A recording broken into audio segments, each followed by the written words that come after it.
Scratch, boucle de contrôle, intérêt et utilisation.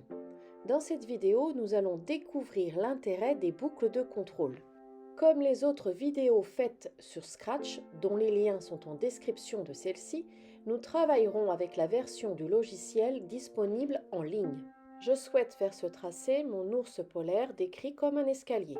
Après avoir ouvert le logiciel Scratch disponible en ligne, je fais disparaître le petit chat en cliquant sur la poubelle, puis je clique sur l'icône des lutins, je descends mon menu de façon à trouver l'ours polaire, comme c'est classé par ordre alphabétique en anglais, je cherche Polar Bear et je clique dessus. Maintenant, je change mon fond en cliquant sur scène, c'est la première scène, c'est Arctic, que je sélectionne.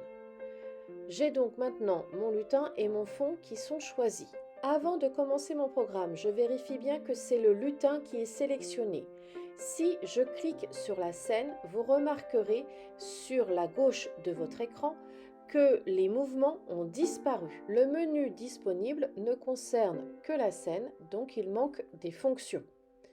Je clique donc bien sur le lutin pour avoir accès aux mouvements. Je commence mon programme par, quand la touche espace est pressée, ça va commencer mon programme. J'aurais pu choisir le petit drapeau vert ou sélectionner une autre touche. Je mets en plus effacer tout de façon à ce que toute trace déjà faite disparaisse de mon écran. L'indication du repère permet de placer mon lutin en bas à gauche de ma scène. La fonction stylo en position d'écriture me permet de laisser apparent le déplacement de mon lutin.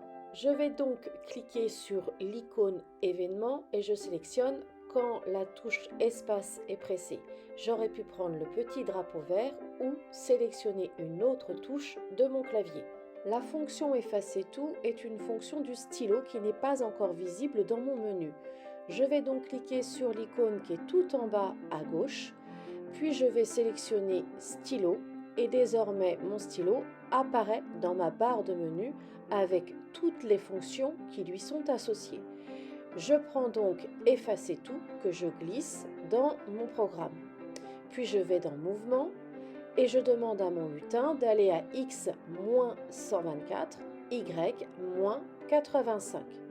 Observez bien ce qui se passe pour mon lutin à droite. Quand je clique sur la barre espace, il se déplace en bas à gauche, ce que je voulais. Maintenant, je retourne sur le stylo et je sélectionne stylo en position d'écriture, ce qui va permettre de laisser un tracé des déplacements de mon lutin. Puis je commence le mouvement de mon lutin, je vais donc dans mouvement, je fais avancer de 50 pas, tourner vers la droite pour qu'il monte de 90 degrés, il avance à nouveau de 50 pas, et tourner vers la gauche de 90 degrés afin qu'il se redresse. Maintenant, observez bien ce qui se passe pour mon lutin lorsque je presse la barre espace de mon clavier. Il a bien avancé et il a commencé à décrire l'escalier que je veux qu'il fasse. Avec le programme que je viens de faire, il vient de faire une marche.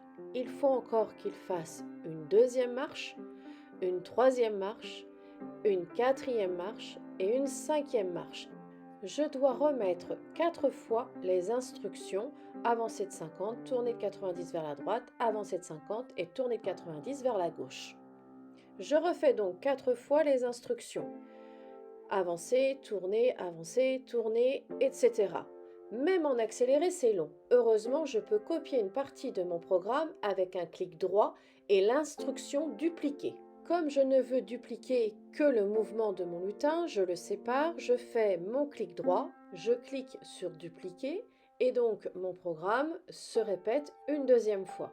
Je duplique 4 fois pour faire mes 5 marches.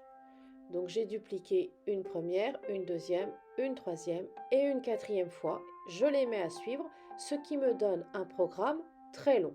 Ceci dit, quand je vais cliquer sur la barre espace, mon ours, mon lutin, va bien se déplacer en faisant les 5 marches désirées. Mais je peux encore plus raccourcir mon programme et ainsi réduire mon travail.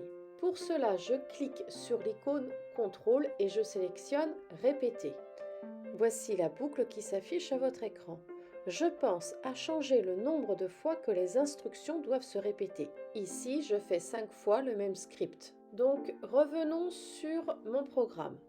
Je vais donc dans la boucle contrôle. Je sélectionne la fonction répéter. Je change le 10 en 5 puisque je vais répéter 5 fois l'action et j'enlève tout ce que je viens de dupliquer. Je ne mets dans ma boucle que le premier déplacement qui fait ma première marche. Et comme je vais répéter ce déplacement 5 fois, en cliquant sur la barre espace, mon ours va faire mes 5 marches. Je retiens avec Scratch, pour obtenir une figure ou faire un calcul, il peut y avoir plusieurs façons de faire. Il faut tester, essayer, chercher.